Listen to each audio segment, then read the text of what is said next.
प्यारे बच्चों, हमने पिछले वीक अपने 3rd चैप्टर पढ़ा था। आज हम 5th चैप्टर स्टार्ट कर रहे हैं। संस्कृत का 5वां पाठः, 5वां पाठ जननी तुल्य वत्सला, अर्थात जननी का जो वत्सल भाव है, पुत्र के प्रति उसका जो प्रेम ममत्व का जो भाव है ना, उससे रिलेटेड ये पाठ है। यानी माता के अंदर जो ममत्व है उससे संबंधित ये पाठ है। और आज हम इसको पढ़ते हैं, देखते हैं कि कहानी के माध्यम से हमें कितनी अच्छी बात सुनने को समझने को मिलती है। प्रस्तुतो अयम पाठः, प्रस्तुत यह पाठ महर्षि वेदव्यास द्वारा विरचित, अर्थात उनके द्वारा रचित ऐतिहासिक ग्रंथ के महाभारत के अंतर्गत, यानी महाभारत जो पुस्तक, महाभारत हमारी पुस्तक नहीं कह सकते उसको हम, वो महाकाव्य है। महाकाव्य जो किसके द्वारा विरचित है? वेदव्यास के द्वारा। और उस महाकाव्य के उसके अंतर्गत कई पर्व हैं, है ना, तो वो पर्वों में विभक्त है। 18 पर्व हैं उसके अंदर। उन 18 पर्वों में से वन पर्व जो उसका एक भाग है, महाभारत का एक भाग है वन पर्व, उससे इत्यतः गृहीतः, उससे लिया गया है। इयं कथा सर्वेषु प्राणिषु, यह कथा सभी प्राणियों में समदृष्टि भावनाम प्रबोधयति, समान दृष्टि की भावना का ज्ञान कराती है। प्रबोधयति, प्रबोधयति यानी कराती है, बोधन कराती है, ज्ञान कराती है। यानी सभी प्राणियों के प्रति हमें कैसी भावना रखनी चाहिए? समान भावना रखनी चाहिए, ऐसा ज्ञान कराती है ये कथा। अस्याः अभीप्सितः अर्थो अस्ति, इसके अंतर्गत इसका अभीप्सित, अभीप्सित मतलब चाहा गया अर्थ, ठीक है। ईप्सित यानी चाहा गया, अर्थो अस्ति, इसका चाहा गया अर्थ यह है कि, यत यानी कि,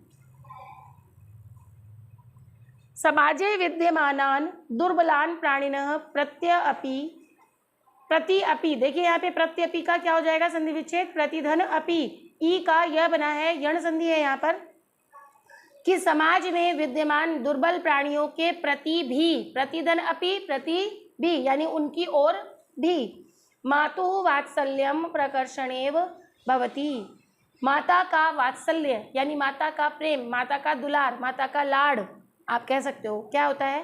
प्रकर्षणेव, अधिक आकर्षित होता है। यानी माता का प्रेम जो है वो अपने दुर्बल पुत्र की ओर ज़्यादा होता है, ज़्यादा झुकाव होता है। जो बेटा उसका कम सक्षम होता है या असक्षम होता है, उसकी ओर माता का प्रेम थोड़ा सा ज़्यादा होता है। देखते हैं कैसे इस बात को वो कहानी के माध्यम से साबित करते हैं, इस बात को कैसे वो हमारे सामने रखते हैं। कश्चित कृषकः, कोई एक किसान था, बलिवर्दाभ्याम, बलिवर्द, बलिवर्द किसको कहते हैं? बैलों को कहते हैं, बैलों को कहते हैं। और वो अपने बैलों को क्षेत्र कर्षणम, खेतों को जोतने के लिए, कर्षण यानी कृषि करने के लिए, जोतने के लिए, खेतों में कृषि करने के लिए क्या कर रहा था? कुर्वन् आसीत्, कर रहा था, यानी अपने बैलों को ले जाकर खेतों में कृषि कार्य कर रहा था, खेत जोतने का कार्य कर रहा था, जैसा कि चित्र में आपको दिखाई दे रहा है।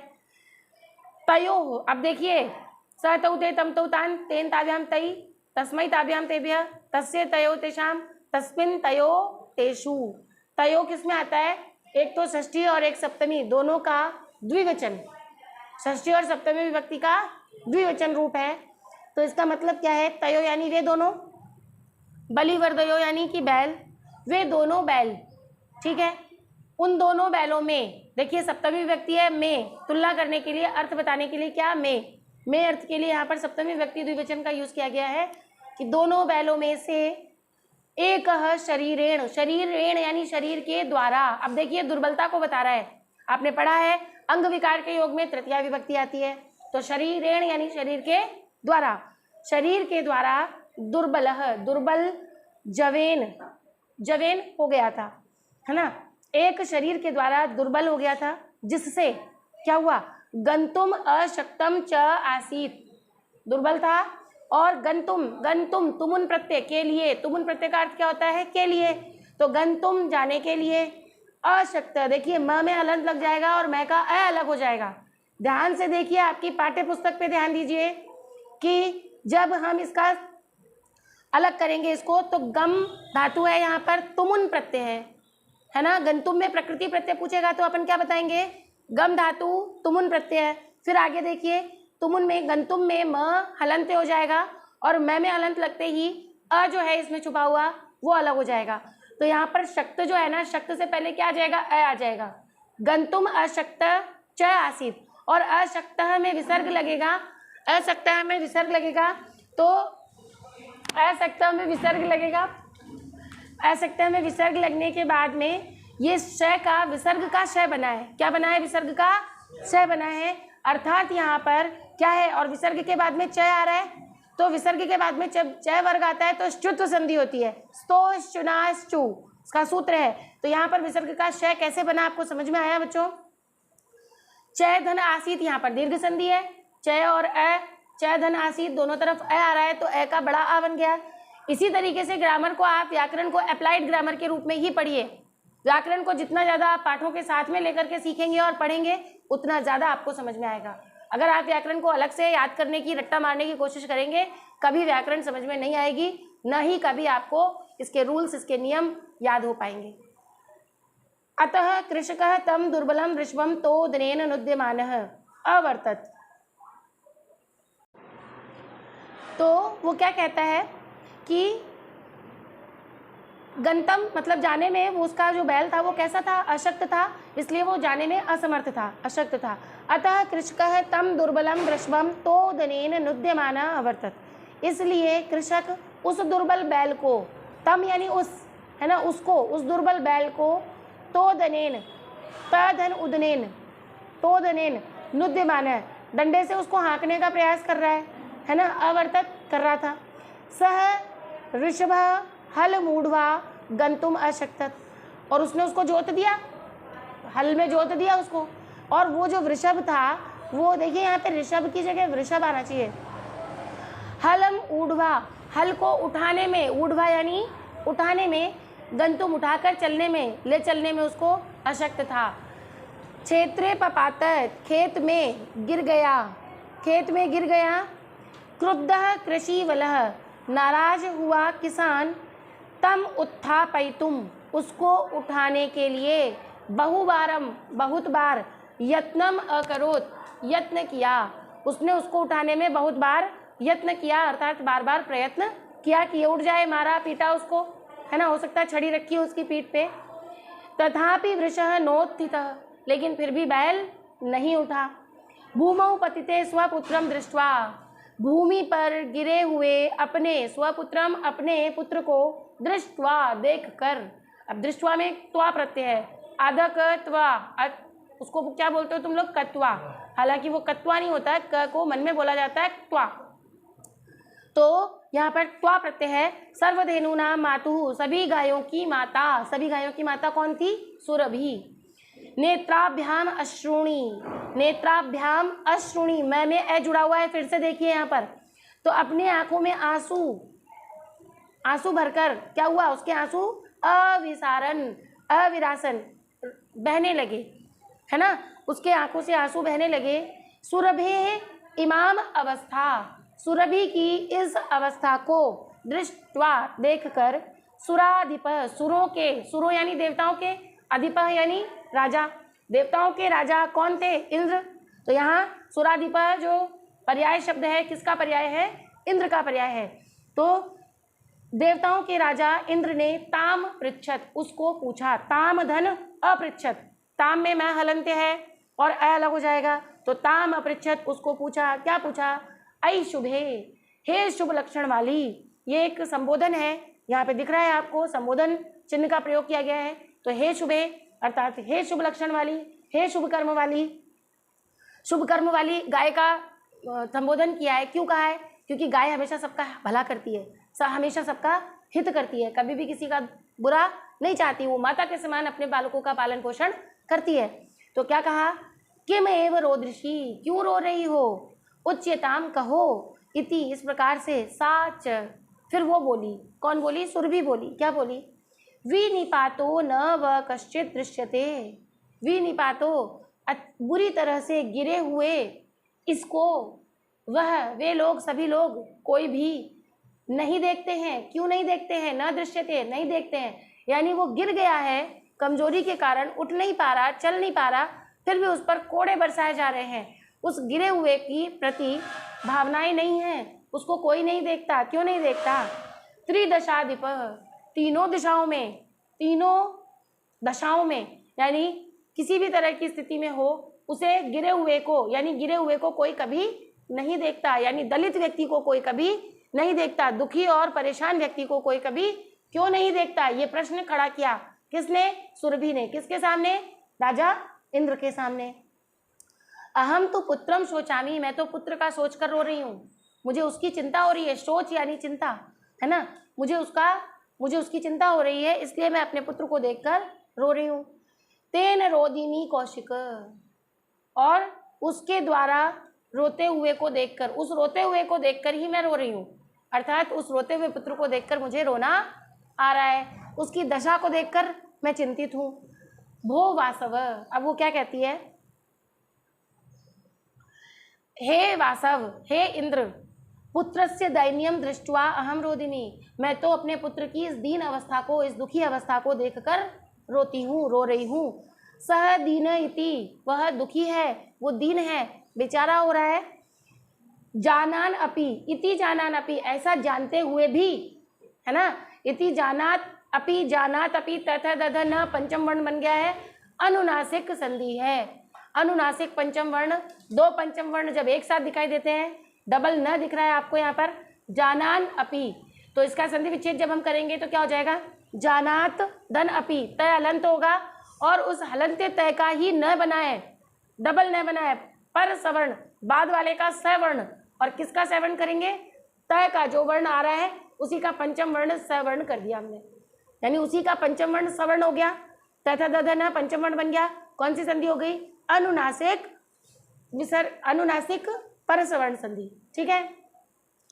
तो ऐसा जानते हुए भी कृषक तम, उसको बहुधा, बहुत बार, पीड़यति, मारता है, पीड़ा देता है उसको, मतलब ये जानते हुए भी कि वो बेचारा नहीं चल पा रहा है, अशक्त है, दुर्बल है, बीमार है।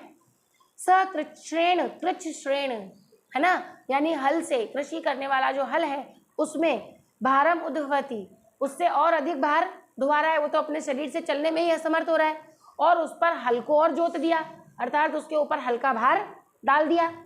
इतरम इव, और उसके बाद भी धुरम बोढ़ुम स न शक्नोती, वो उसकी धुरी को, हल के जुए को, हल की जो डंडा है ना, जो जोत दिया गया है उसकी गर्दन पर, हल का जो डंडा है, जो जुआ जिसको बोला जाता है, उस जुए को ढोने में, वोढ़ुम वहन करने में, अर्थात ढोने में, स न शक्नोती, वह नहीं सकता है, मतलब वो उसके बोझ को नहीं ढो सकता है।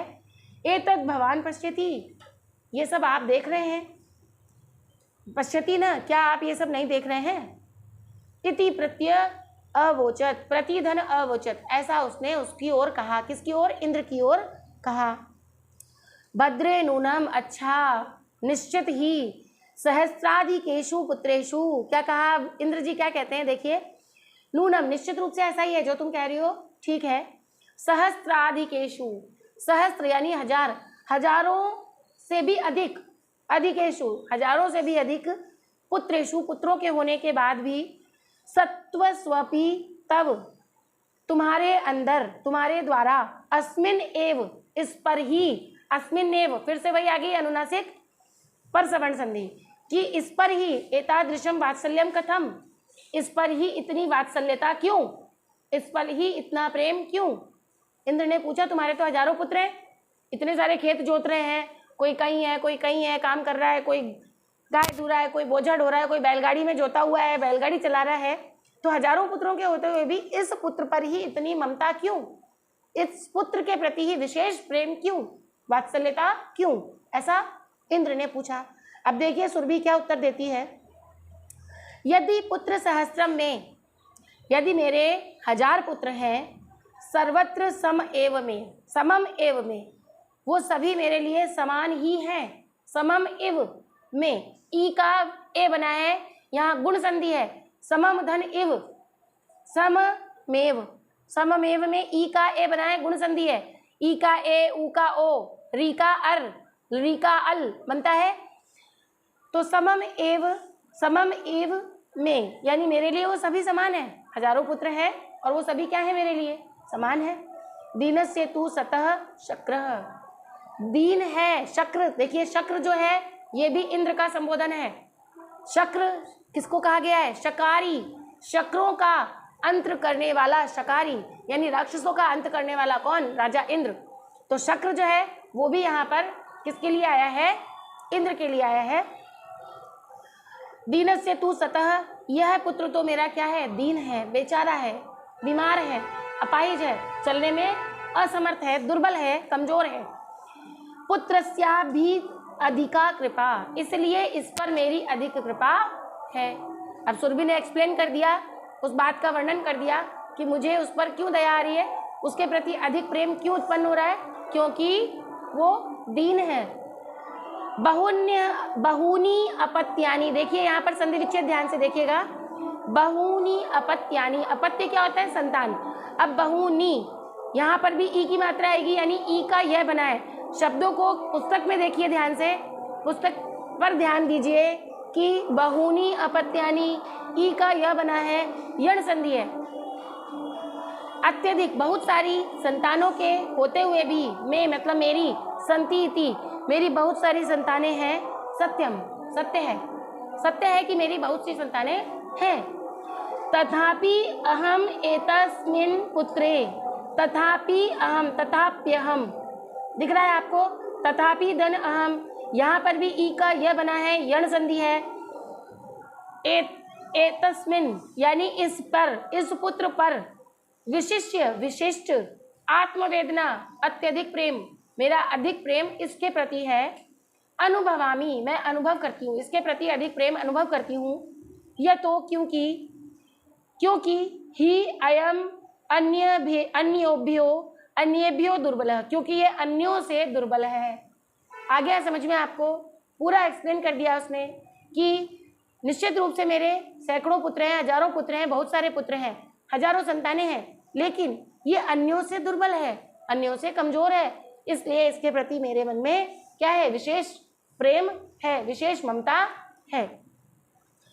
सर्वेषु अपत्येषु जननी तुल्य वत्सला, सर्वेषु, देखिए यहाँ पर ऊ का वह बन रहा है, सर्वेषु अपत्येषु, सभी संतानों में, है ना, सप्तमी विभक्ति है, अपत्येषु बालकेषु आता है, उसी तरह से सभी संतानों में जननी की वत्सला, मतलब उसका वात्सल्य क्या होता है, तुल्य होता है, समान होता है। कैसा होता है, तुल्य होता है, समान होता है, एवं समान ही होता है। सभी संतानों के प्रति एक माता के हृदय में समान प्रेम होता है। आप लोग भी कई बार अपनी माँ से कहते हो, जब देखो जब भैया को प्यार करती हो, जब देखे जब भैया ही आपका बेटा है, बस मैं तो आपका बेटा हुई नहीं, मैं तो आपकी बेटी हुई नहीं। इस तरह की लड़ाइयाँ प्रत्येक घर में दिखाई देती हैं। हर भाई बहन के बीच में ऐसी बहस नोकझोंक होती रहती है, लेकिन माँ क्या कहती है, हाँ उसी को तो मैंने पैदा किया है, तुमको तो मैं उठा के लाई थी कचरे के ढेर से। अब कचरे के ढेर से उठा के थोड़ी लाई थी, कहने का मतलब ये व्यंग होता है कि तुमको भी मैंने उतनी ही पीड़ा से जन्म दिया है जितनी पीड़ा से दूसरे पुत्र को दिया है। तो उस माँ के मन में सभी संतानों के प्रति समान प्रेम होता है। कभी भी वो अपने प्रेम में इसको ज़्यादा दे उसको कम दे ऐसा नहीं करती है, वो कभी भेदभाव नहीं करती। लेकिन उसका भी अपवाद है। देखिए अपवाद हर जगह मिल जाएंगे। अपवाद ये है कि जो बच्चा अपने हक के लिए नहीं लड़ता, जो बच्चा कभी लड़ झगड़ कर अपनी डिमांड्स नहीं रखता, अपनी मांगे माता पिता से नहीं मांगता, उस बच्चे के लिए माता पिता के प्रति एक अलग से सॉफ्ट कॉर्नर होता है। उनके मन में उसके प्रति विशेष जगह होती है। इसलिए होती है कि वो तो लड़ झगड़ के ले लेता है, लेकिन ये नहीं मांगता, तो इसको मैं आगे होके दूं। ये वात्सल्य की अधिकता हो गई। अब बच्चे को क्या लगता है, उसको ज़्यादा प्यार करती हो, ये अधिक प्रेम नहीं है। ये इसलिए है विशिष्टता क्योंकि वो अपने लिए नहीं खड़ा हो रहा है, इसलिए मुझे उसके लिए खड़ा होना पड़ेगा। ये होता है, सिर्फ इतना सा अंतर होता है। तो आप सभी समझे अपने माता के इस प्रेम को। सभी संतानों में जननी की जो वत्सला है, उसका जो वात्सल्य भाव है वो तुल्य होता है, समान होता है। तथापि दुर्बले सुते मातु अभ्यधिका, अभि धन अधिका, यहाँ पर भी ई का यह बनाए, यण संधि है। फिर भी दुर्बल सुत के प्रति यानी दुर्बल पुत्र के प्रति अधिक कृपा सहजैव, देखिए यहाँ पर वृद्धि संधि है, सहज धन एव, सहजता से ही अधिक कृपा हो जाती है। वो माता के द्वारा माता करती नहीं है, वो सहज स्वभाव है, ऐसा हो जाता है। इति ऐसा उसने कहा। सुरभि ने अपनी बात को एक्सप्लेन किया। सुरभि वचनम श्रुत्वा, सुरभि के वचनों को सुन करके भ्रंशम पूरी तरह से विस्मत तस्य खंड अलस्य अपि हृदयम अद्रवत।